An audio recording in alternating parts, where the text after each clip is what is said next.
Welcome to the Pursuit Chronicles, where tales of adventure, discovery, and passion unfold through every inspiring journey. The August heat shimmered off the asphalt of a sprawling suburban lot, where Daniel Harper sat in a borrowed, dented Ford Focus, its air conditioning wheezing faintly. His fingers tapped an anxious rhythm on the cracked steering wheel, his eyes locked on the gleaming rows of pickup trucks at Harper's Auto Empire, his flagship dealership. The lot was a monument to his ambition. Chrome bumpers glinting under the sun, banners proclaiming unbeatable deals, unmatched trust, and a steady stream of customers threading through the vehicles. 20 years ago, Daniel had started with a single used car lot, a dream fueled by his father's mantra. A deal's only good if it's honest. Now at 50, he was a regional titan, his chain of 8 dealerships a testament to grit and vision. But something was wrong. Online reviews painted a fractured picture. Some customers lauded the selection and prices, others seethed over hidden fees, bait-and-switch tactics, and warranties that vanished when claims were filed.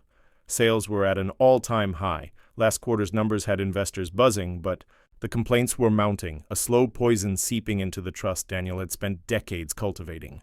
His regional manager, Victor Kane, ran the flagship store with a charisma that masked a ruthless edge. "It's just a few loud complainers," Victor had said during their last video call, his smile as polished as the trucks he sold. "We're giving people what they want, Dan. Dreams on 4 wheels." Daniel wasn't buying it. Trust was his currency, forged in the memory of his father, a small-town mechanic who'd taught him that a handshake carried weight. The thought that his dealership might be betraying that legacy twisted his gut. So here he was, disguised in a faded plaid shirt, scuffed work boots, and a baseball cap pulled low over his eyes.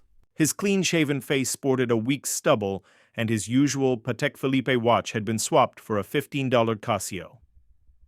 The transformation was deliberate. Daniel Harper, CEO, was now Mike Larson, a landscaper shopping for a work truck. Most of his 200 employees had never met him in person, as he'd been consumed with expansion and investor meetings.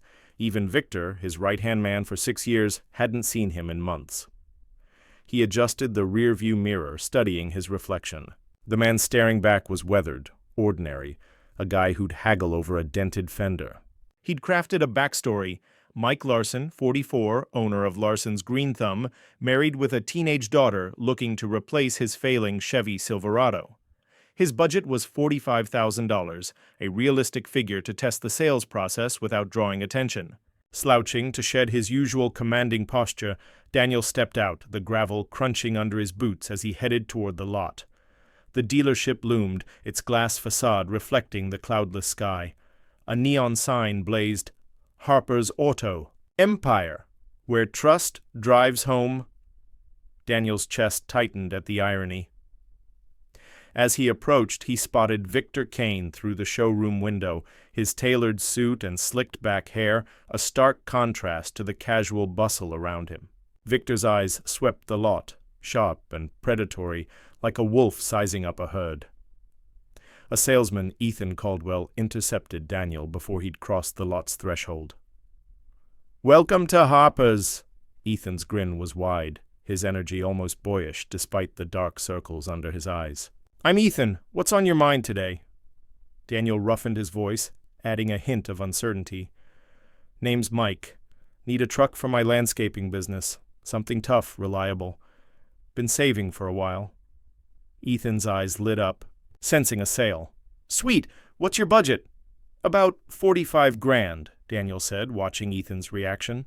"Perfect. We've got just what you need." Ethan led him to a black Ford F-150, its price tag reading $47,500. "This beast is built for work, V8 engine, heavy-duty suspension, and it comes with our Harper's Platinum Protection Package." Daniel's radar pinged.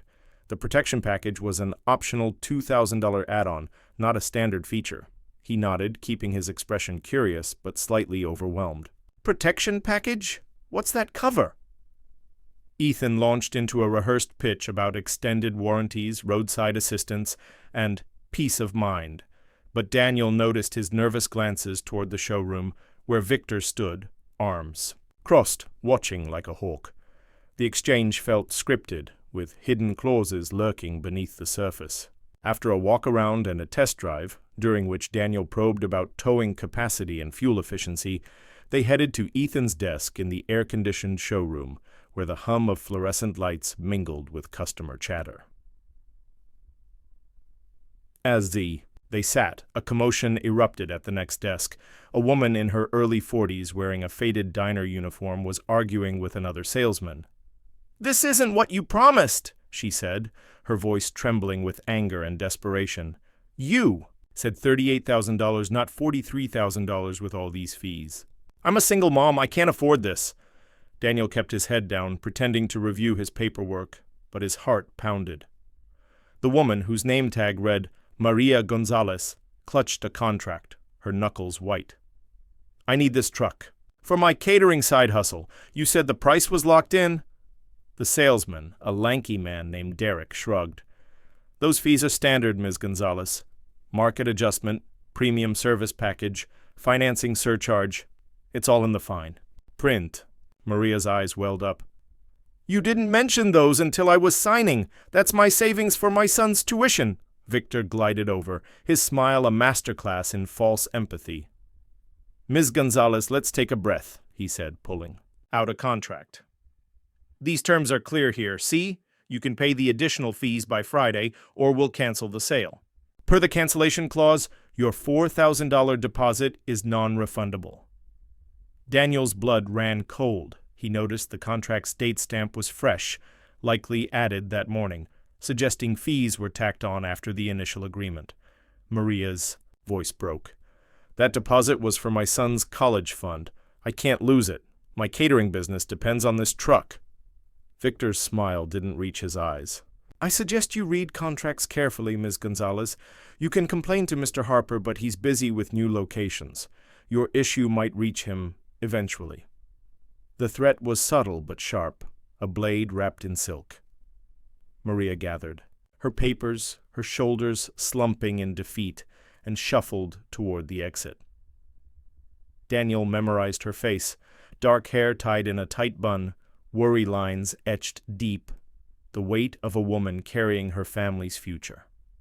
He wanted to leap up, reveal himself, and stop this scam, but he needed more.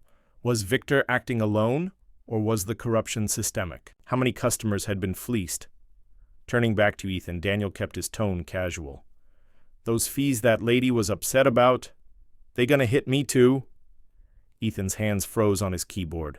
He glanced at Victor's office, then leaned in, voice barely above a whisper.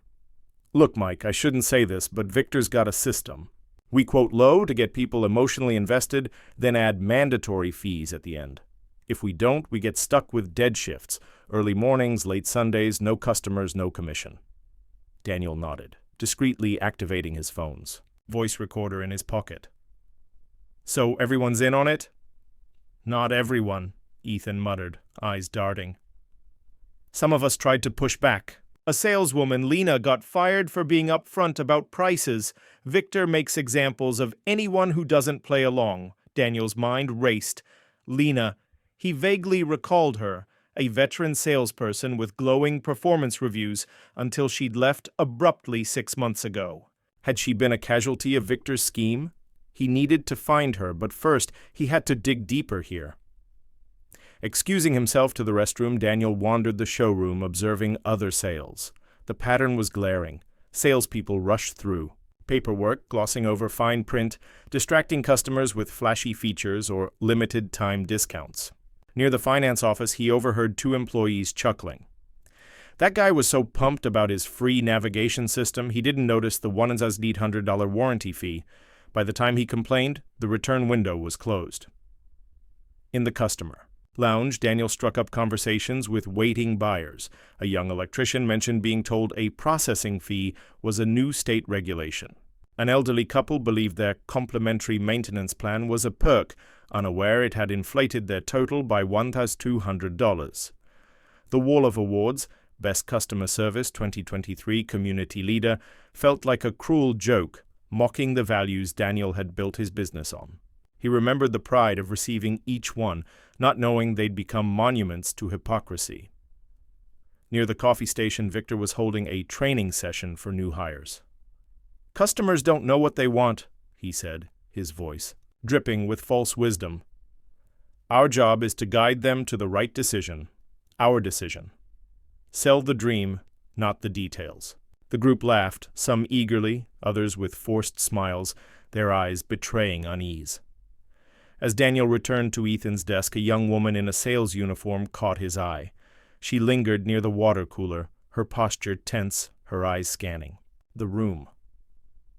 When their gazes met, she quickly looked away, but not before Daniel caught a flicker of recognition or suspicion. Who was she? A new hire? Or someone who knew more than she let on? Back at Ethan's desk, Daniel pressed further. "That protection package, is it really mandatory?" Ethan hesitated, his fingers drumming nervously.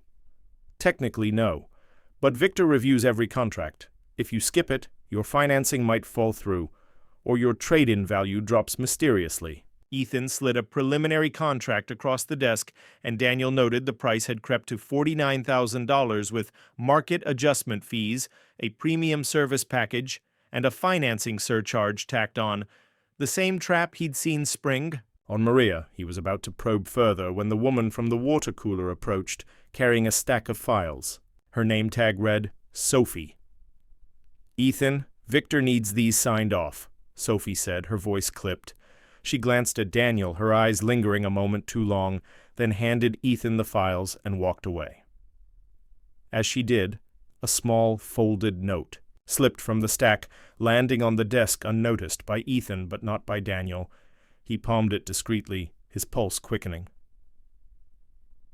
When Ethan stepped away to grab a form, Daniel unfolded the note. In neat handwriting, it read, "Be careful. They're watching. Check the service logs in the back office. S." His heart skipped. Sophie was a whistleblower, risking her job to tip him off. But who was she warning?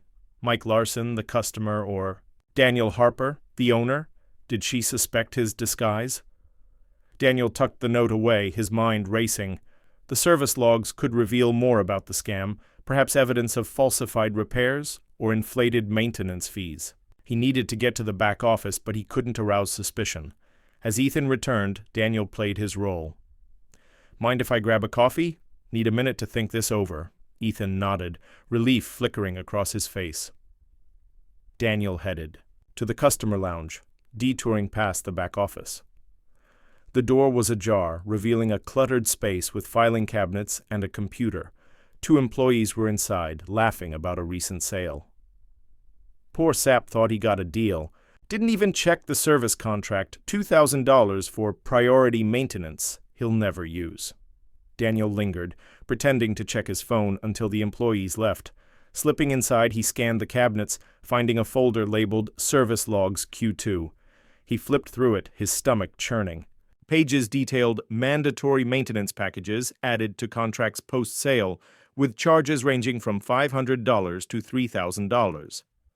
Some customers had been billed for services never performed, their complaints buried in a subfolder marked Resolved. The digital trail would be even more damning. He needed access to the computer. As he reached for the keyboard, footsteps approached. Daniel ducked behind a cabinet just as Sophie entered, her expression tense. She glanced around, then whispered, "If you're who I think you are, you need to see the finance server. Passwords, profit first. But hurry. Victor checks the logs nightly." Before Daniel could respond, she was gone. His mind reeled. Sophie knew he was Daniel Harper, or at least suspected it. She was risking everything to help him. But why? And how deep did her knowledge go? Returning to Ethan's desk, Daniel resumed his role, his mind racing with Sophie's tip. The finance server could hold the key, altered contracts, hidden fees, maybe even Victor's personal transactions. But accessing it would require a distraction. As the afternoon wore on, Daniel documented every violation he witnessed. Falsified finance applications, manipulated trade-in values, misrepresented warranties, and fees slipped into contracts at the last moment. The corruption wasn't just Victor, it was a culture he'd built, using incentives and threats to ensure compliance. Honest employees were pushed out or relegated to dead shifts, while those who played along got prime hours. And Leeds, Daniel watched Victor rescue a faltering sale, his technique a masterwork of manipulation. He'd sympathize with the customer's concerns, a young father buying his first truck, then sow doubt about finding better deals elsewhere, finally presenting the inflated price as the only option. The father signed, his jaw tight, his daughter tugging at his hand. The sun was dipping low when Ethan finalized Daniel's paperwork. "So, Mike, ready to move forward?" Ethan's eyes held hope and guilt. Hope for the commission, guilt for the deception. Daniel glanced at the contract, the trap now set for him. He had enough evidence, but Sophie's note and her tip about the finance server pushed him to go further. He needed Victor's explicit admission and access to that server. "Actually, Ethan," he said, "I'd like to talk to Victor about these fees. Can you set that up?" Ethan's face paled, but he nodded and headed to Victor's office. Through the glass walls, Daniel watched their exchange, Victor's expression shifting from annoyance to predatory interest. Moments later, Daniel sat across from Victor in his office, where polished wood and leather exuded false authority. Family photos lined the shelves, props in a performance of respectability. "Mr. Larson," Victor began, his smile calculated. "Ethan says you're worried about our fees. Let's sort this out." Daniel leaned forward, playing his role. "I saw what happened with that lady earlier. Those fees came out of nowhere. Am I getting the same surprise?" Victor chuckled, assessing him. "You're sharp, Mike. I respect that. Let me level with you. This business isn't about selling trucks. It's about selling dreams. People want power, status, the American dream on wheels. We make that happen, even if it means stretching their budgets." "So those fees aren't standard?" Daniel prompted, his recorder running. Victor leaned back, smug. "The owner, Harper, is too busy with his empire to notice how we keep profits soaring. Customers don't know what they can afford until we show them. By the time they see the fees, they're too invested to walk away." "Pride's a powerful thing."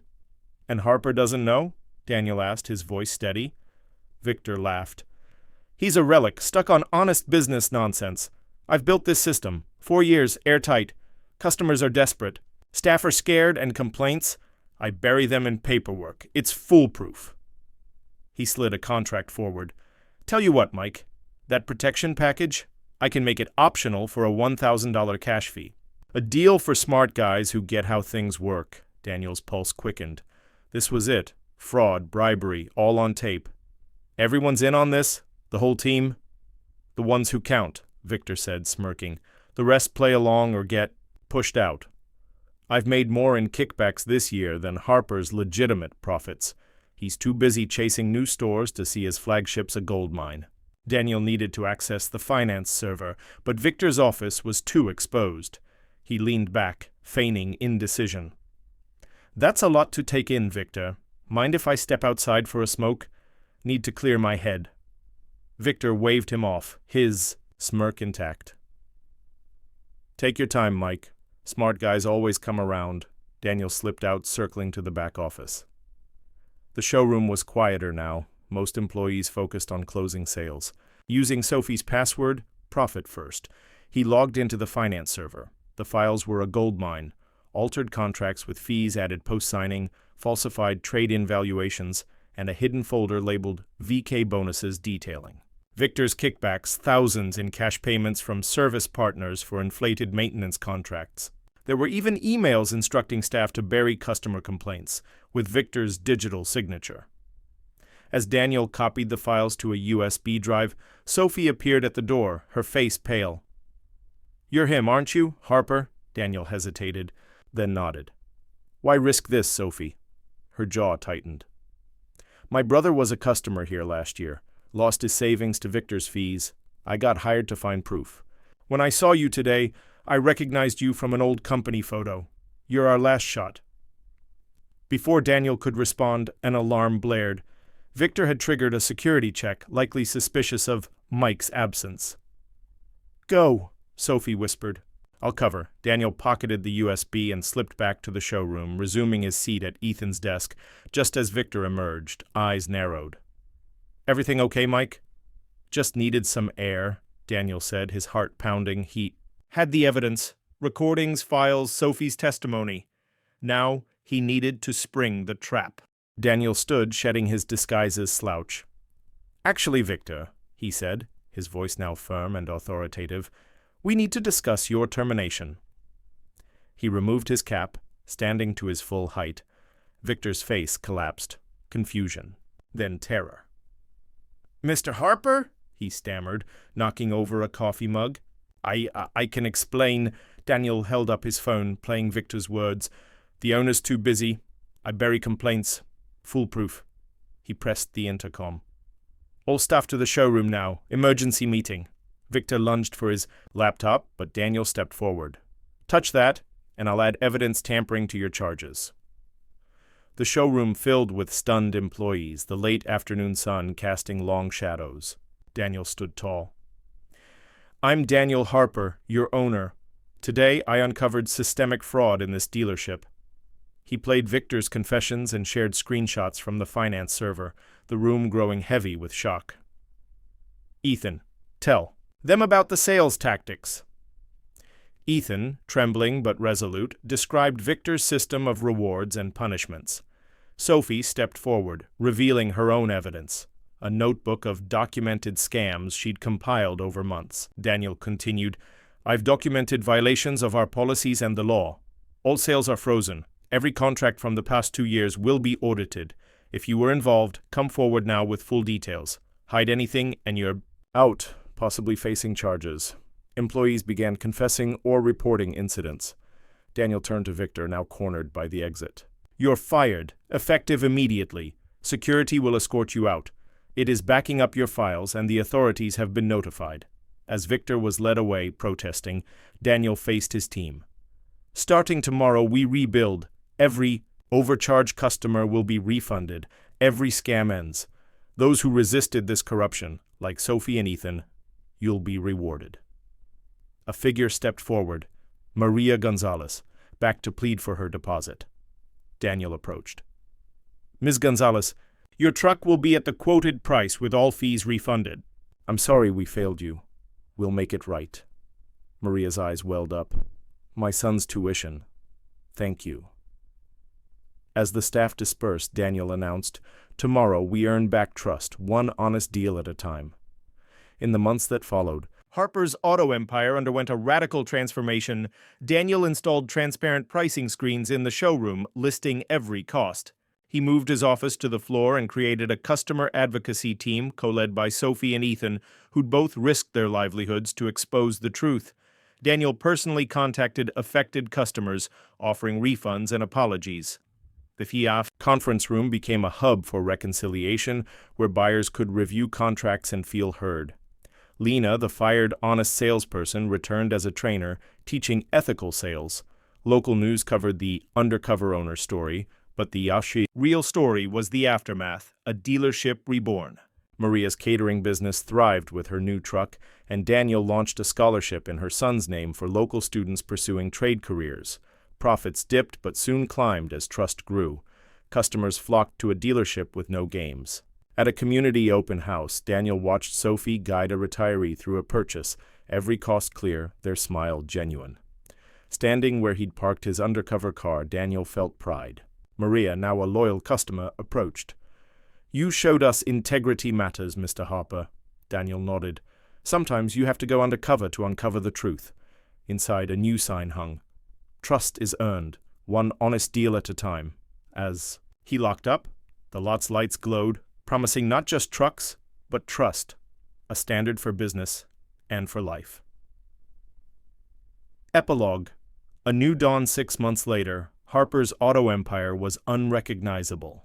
The flagship store buzzed with energy, its transparent practices drawing customers from across the state. Daniel had expanded the scholarship program, funding dozens of students. Sophie and Ethan were promoted to regional roles, overseeing ethical standards across all 8 dealerships. Lena's training program became a model for the industry.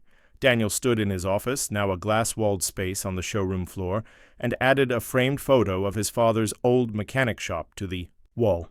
It was a reminder of why he'd started this journey. Next to it, the new sign gleamed. Trust is earned, one honest deal at a time.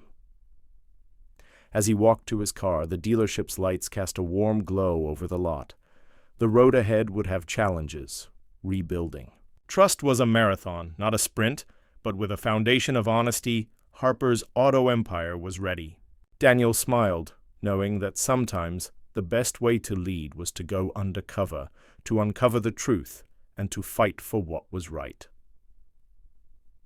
The showroom of Harper's auto empire was eerily quiet as the last employees filtered out into the twilight, their faces a mix of shock, shame, and tentative hope. Daniel Harper stood by the glass facade, watching the neon sign flicker to life. Harper's Auto Empire. Where trust drives home. The words felt hollow now, a promise betrayed by the corruption he'd uncovered. His phone, still warm from recording. Victor Kane's damning confessions sat heavy in his pocket alongside the USB drive containing the finance server's incriminating files. The evidence was overwhelming. Falsified contracts, hidden fees, kickbacks, but the victory felt bittersweet. This was his dealership, his legacy, and it had been rotting under his nose. Sophie, the whistleblower who'd risked everything to tip him off, lingered near the customer lounge, her arms crossed tightly. Her sharp eyes met his, and Daniel saw a flicker of exhaustion beneath her resolve. "You did good today, Sophie," he said, his voice low but firm. "I owe you." She shook her head, her jaw tight. "It wasn't about you, Mr. Harper. My brother Javier, he bought a truck here last year. Victor's fees wiped out his savings. He lost his delivery business, his house, everything. I got hired to find proof, to make it right." Daniel's chest tightened. Javier. Another victim, another family broken by Victor's greed. "I'll find him," he promised. "He'll get his money back, and more." Sophie nodded, but her expression remained guarded. "It's not just about money. It's about trust. People believed in this place. You've got a long road to fix that." As she walked away, Daniel's thoughts drifted to his daughter, Emily. At 16, she was sharp, stubborn, and increasingly distant, resentful of the hours he poured into the dealership. He hadn't told her about going undercover, hadn't wanted to worry her, but now, with the truth laid bare, he wondered how she'd react. Would she see him as a hero, or just another businessman cleaning up his own mess? The security guards escorted Victor Kane out, his tailored suit rumpled, his face a mask of rage and desperation. "You're making a mistake, Harper," he spat as they led him to his car. "This place will crash without me. Those profits you love?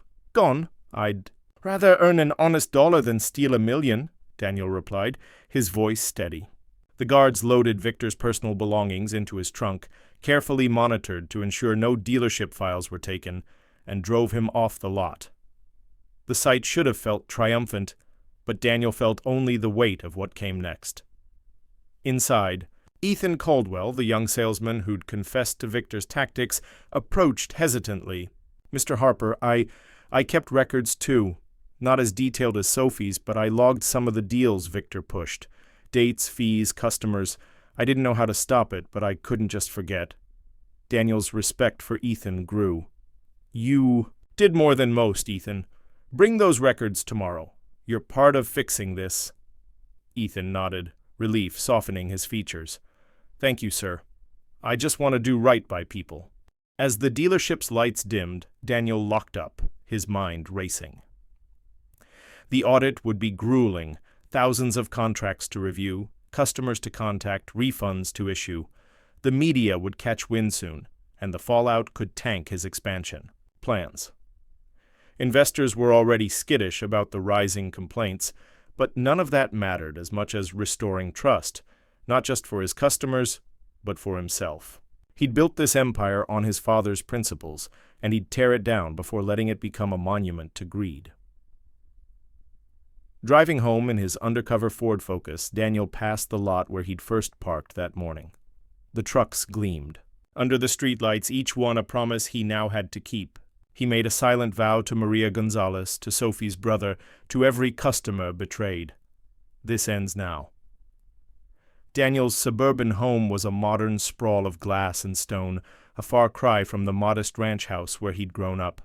As he pulled into the driveway, the porch light flickered, casting shadows across the manicured lawn. Inside, the house was quiet, the kind of silence that carried tension. Emily was sprawled on the living room couch, her phone glowing as she scrolled, her dark hair falling over her face like a curtain. She didn't look up as he entered. "Hey, Em," Daniel said, setting his keys on the counter. "Long day?" She shrugged, her voice flat. "Same as always. You?" He hesitated, the weight of the day pressing down. "Rough one. Big changes at the dealership." Emily's eyes flicked to him, sharp and skeptical. "Yeah?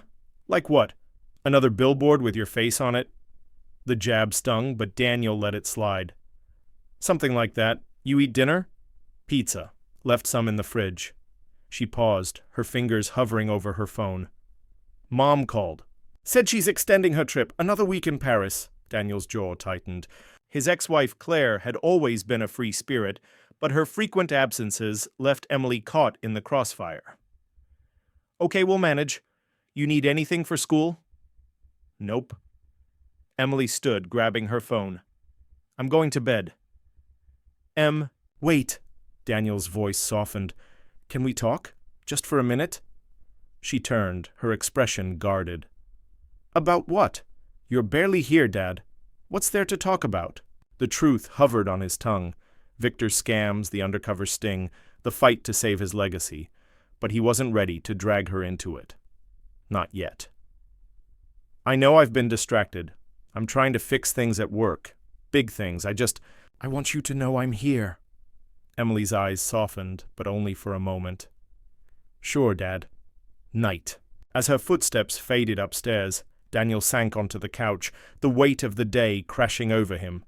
He'd faced down a corporate conspiracy today, but this, his daughter's distance, felt like a battle he was losing.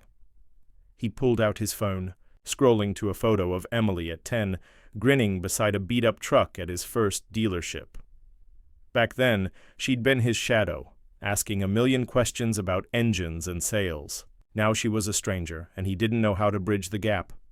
Tomorrow, he'd start rebuilding the dealership, but tonight, he needed to rebuild something closer to home.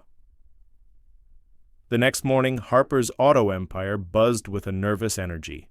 Daniel arrived at dawn, his office now a glass-walled space on the showroom floor, a symbol of transparency. He'd called in his legal team led by Rachel Nguyen, a sharp attorney who'd been with him since the early days. IT specialists were already combing through the finance server, backing up files before Victor's allies could tamper with them.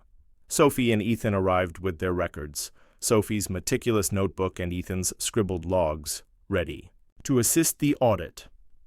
Rachel spread out a stack of contracts on the conference table, her expression grim. "We've pulled 2 years' worth of sales, over 5,000 contracts. Early sampling shows at least 30% have discrepancies. Hidden fees, altered terms, falsified trade-in values. Victor's fingerprints are all over the digital trail, but he had help. At least a dozen employees were complicit, some willingly, others coerced." Daniel's stomach churned. "How bad is the financial hit?" "Refunding every overcharged customer could cost millions," Rachel said. "Legal fees, potential lawsuits, and bad press will add more. Your investors are already calling, worried. About the expansion." "Let them worry," Daniel said.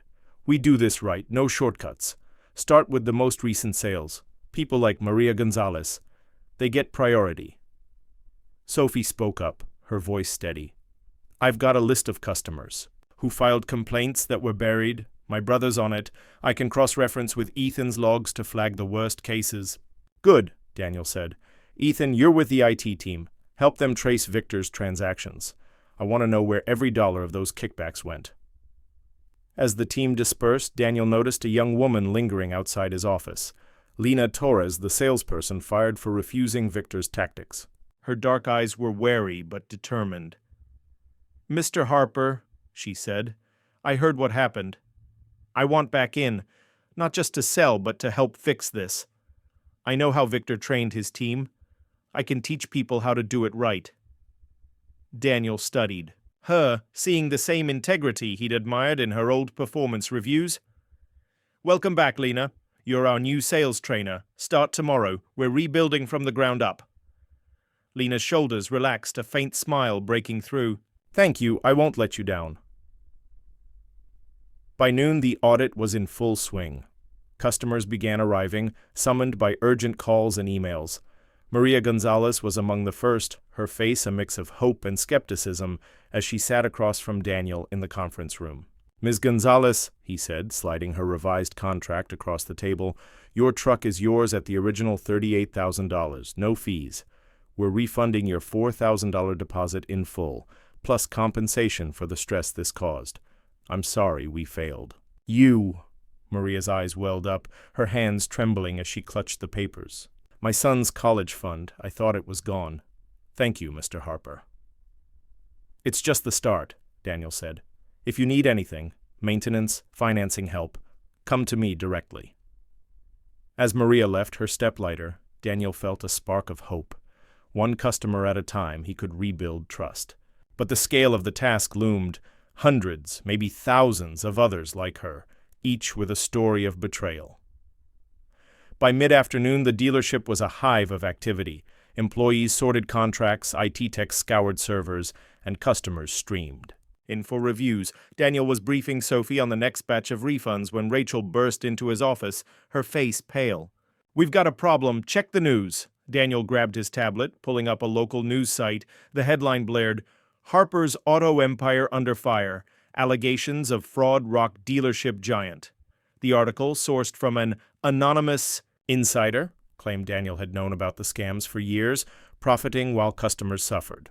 It painted him as a greedy mogul, not a reformer. The byline linked to a reporter known for cozying up to Apex Motors, a rival dealership chain run by Carl Whitaker, a cutthroat operator who'd been nipping at Daniel's heels for years. "This is Victor," Daniel said, his voice tight. "He's trying to burn us down on his way out." Rachel nodded. "Or Whitaker. Apex has been losing market share to us. This smells like their playbook. Smear the competition, poach customers in the chaos." Sophie frowned, flipping through her notebook. "Victor had meetings with someone from Apex last month. I overheard him on a call talking about mutual interests. I didn't think much of it then, but..." Daniel's mind raced. Victor wasn't just a rogue manager. He was a traitor, possibly feeding Apex intel for months. "We need proof," he said. "Sophie, dig into those calls. Rachel, draft a statement. We're not hiding. We're owning this and fixing it." As Rachel left, Emily appeared at the office door, her backpack slung over one shoulder. Her eyes were wide, her usual defiance replaced by concern. "Dad, I saw the news. Is this why you've been acting weird?" Daniel sighed, gesturing for her to sit. "Yeah, Em. I went undercover yesterday to find out what was wrong here. Found a mess. Hidden fees, scams, the works. I'm cleaning it up, but it's going to get ugly." Emily's brow furrowed. "Why didn't you tell me?" "I didn't want you caught in it," he admitted. "But you're here now. You deserve the truth." She leaned forward, her voice earnest. "Can I help? I'm good with numbers. I could, sort files or something." Daniel's heart swelled. For the first time in months, Emily wasn't pulling away. "You sure? It's not glamorous, lots of paperwork, angry customers." "I'm sure," she said, a spark in her eyes. "If you're fighting for this place, I want in." "Deal," Daniel said, smiling. "Start with Sophie. She's got a stack of customer records that need organizing." As Emily headed to the conference room, Daniel felt a flicker of optimism. The road ahead was treacherous. Victor's sabotage, Apex's attacks, the looming financial strain, but with his daughter by his side, he felt stronger. Over the next week, Harper's Auto Empire became a beacon of accountability. Daniel held a press conference flanked by Sophie, Ethan, and Lena, laying bare the scams and his plan to make amends. "We failed our customers," he said, his voice steady. "But we're not running. Every dollar stolen will be returned, every lie exposed. Harper's auto empire stands for trust, and we're proving it." The response was mixed. Some praised Daniel's courage, others scoffed, calling it damage control, but customers kept coming, drawn by the promise of refunds and transparency. The conference room buzzed with activity as Emily, Sophie, and a team of volunteers sorted contracts, called victims, and processed payments. Maria Gonzalez became an unofficial ambassador, sharing her story on social media, her posts going viral. Harper's made it right. They're not just selling trucks, they're rebuilding trust. Emily proved a natural, her quick mind catching discrepancies in contracts others missed. One evening, as they worked late, she pointed to a file.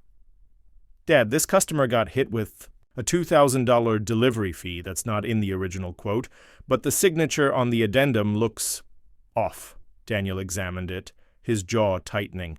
The signature was Victor's, forged to look like the customer's. "Good catch, Em.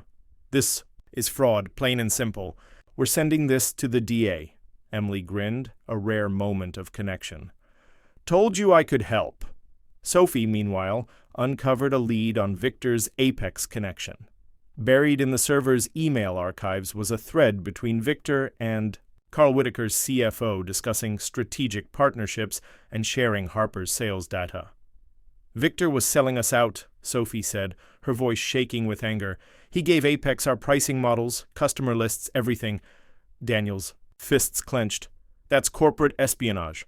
Rachel, get this to the legal team. We're filing charges." The audit revealed the scam's staggering scope. Over 1,500 customers overcharged, totaling $7 million in illicit fees. Daniel authorized full refunds, dipping into his personal savings to cover the shortfall. Investors balked, threatening to pull funding, but he held firm. "We're not just a business," he told them. "We're a promise. If we break that, we're nothing." Apex Motors struck hard. Billboards sprang up overnight, proclaiming Apex the honest choice, with fine print jabbing at Harper's scandal. Their ads flooded local radio, offering no-fee guarantees to lure Harper's customers. Carl Whitaker, a silver-haired shark with a penchant for dirty tricks, held a press conference, smirking as he called Harper's a cautionary tale of greed. Daniel fought back with transparency. He launched a community open house, inviting customers to tour the dealership, review pricing screens, and meet the advocacy team. The lot was transformed into a festival: food trucks, live music, bounce. Houses for kids. Emily organized a scholarship booth, raising funds for local students, her confidence growing with every donation. Maria Gonzalez spoke at the event, her voice steady. "Harper's didn't just give me my money back, they gave me hope. My son's going to college because of them. This is what trust looks like." The crowd applauded, but Daniel's attention was drawn to a familiar face in the back. Javier, Sophie's brother, his expression a mix of pain and curiosity. Sophie approached him, her voice soft. "Javi, you came?" "You said they're fixing things," he said, his voice hoarse. "I had to see it." Daniel joined them, extending a hand. "Javier, I'm Daniel Harper. Your sister's a hero. We're refunding every cent you were overcharged, plus compensation.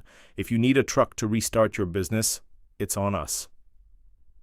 Javier's eyes glistened, but he shook Daniel's hand. "Thank you. It's not just the money, it's knowing someone cared." As the event wound down, a news van arrived, tipped off by Emily's social media posts. The reporter, initially skeptical, was won over by the crowd's energy and Maria's story. The segment aired that night, countering Apex's smears with images of a dealership reborn. 2 weeks later, Daniel received a call from the DA's office. Victor had been arrested, charged with fraud, bribery, and corporate espionage. The email trail with Apex implicated Carl Whitaker's CFO, triggering an investigation into their practices. Apex's no-fee ads were pulled when regulators found their own hidden charges, leveling the playing field. Inside Harper's auto empire, the transformation was complete. Transparent pricing screens glowed, sales staff trained by Lena prioritized honesty, and the advocacy team, led by Sophie and Ethan, handled customer concerns with care. Profits stabilized as word of mouth drew new buyers, tired of games at other dealerships. Emily, now a regular at the dealership, presented Daniel with a surprise, a framed photo of them at the open house, laughing with Maria and Javier. You Did it, Dad? She said. You made it right? We did it, he corrected, pulling her into a hug. Couldn't have done it without you. That evening, Daniel added the photo to his office wall beside his father's old mechanic shop. A new sign hung above. Trust is earned, one honest deal at a time. As he locked up, the lot's lights cast a warm glow, each truck a promise kept. The road ahead would have challenges, new competitors, economic shifts, but with his daughter, his team, and his principles, Daniel was ready. Thank you for joining the Pursuit Chronicles. Keep chasing your dreams and explore new horizons with us.